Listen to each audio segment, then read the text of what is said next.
নমস্কার বন্ধুরা, কেমন আছেন সবাই? পিয়ালি প্রাগনাস ওয়ার্ল্ডের মিনি ব্লগে আপনাদের সবাইকে স্বাগত জানাই। এই ভিডিওটি ছিল 24শে ডিসেম্বর রাত প্রায় ওই 10টা থেকে সোয়া 10টার সময়ের।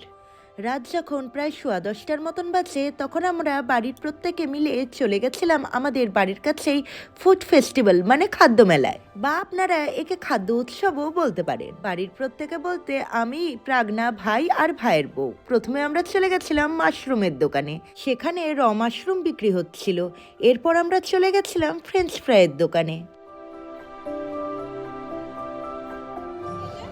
কি খাচ্ছিস গোপী? আমি ফ্রেঞ্চ ফ্রাই খাচ্ছি। এই যে ফ্রেঞ্চ ফ্রাই নেওয়া হয়েছে ফুড ফেস্টিভ্যালে। এরপর আমরা খেয়েছিলাম ভেজ পকোড়া। পকোড়াগুলো খুবই টেস্টি হয়েছিল। এই দেখুন, এই যে ভেজ পকোড়া। আর এই কাকিমা কিন্তু আমাদের পাড়ারই, উনিও ফুড ফেস্টিভ্যালে দোকান দিয়েছিলেন। আর ফুড ফেস্টিভ্যালটি আমাদের বাড়ির একদমই কাছে, ওই 1 কিলোমিটারের মধ্যেই হয়েছিল। আর এর সঙ্গে আমরা অর্ডার দিয়েছিলাম মাশরুমের পকোড়া। এই যে এদিকে মাশরুমের পকোড়া হচ্ছে, আর এই যে ভেজ পকোড়া। আর জানেন তো, মাশরুমের পকোড়ায় আমাদের এক প্লেটে মন ভরেনি। এরপর আমরা আরেকটি প্লেট অর্ডার দিয়েছিলাম, মানে 2টো প্লেট আমরা খেয়েছিলাম। আর এক প্লেট মাশরুম পকোড়ার দাম ছিল 30 টাকা।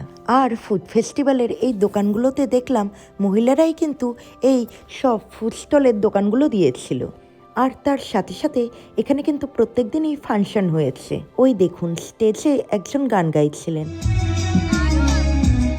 আর এই সেলফি জোনটা স্টেজের পাশেই করা হয়েছিল। আর অনেক ফুড স্টলে দেখলাম পিঠে পুলিও বিক্রি হচ্ছিল। এরপর আমরা চলে গেছিলাম আরেকটি দোকানে, সেখান থেকে আমরা নিয়েছিলাম এই ডিমের ডেভিল।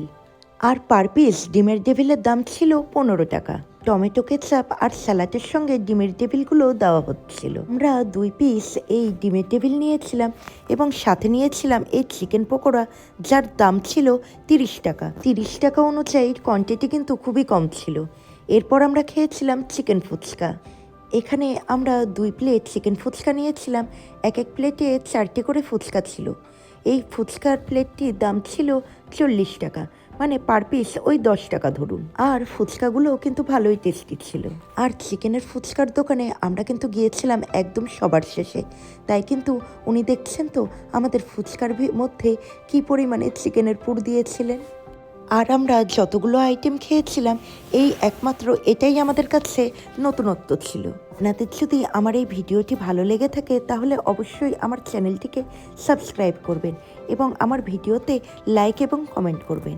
এরপর আমরা মাশরুম নিয়ে চলে এসেছিলাম সোজা বাড়িতে। তাহলে ভিডিওটা আজকের মতন এখানেই শেষ করছি। দেখা হবে আবার নেক্সট ভিডিওতে। Tata, bye bye.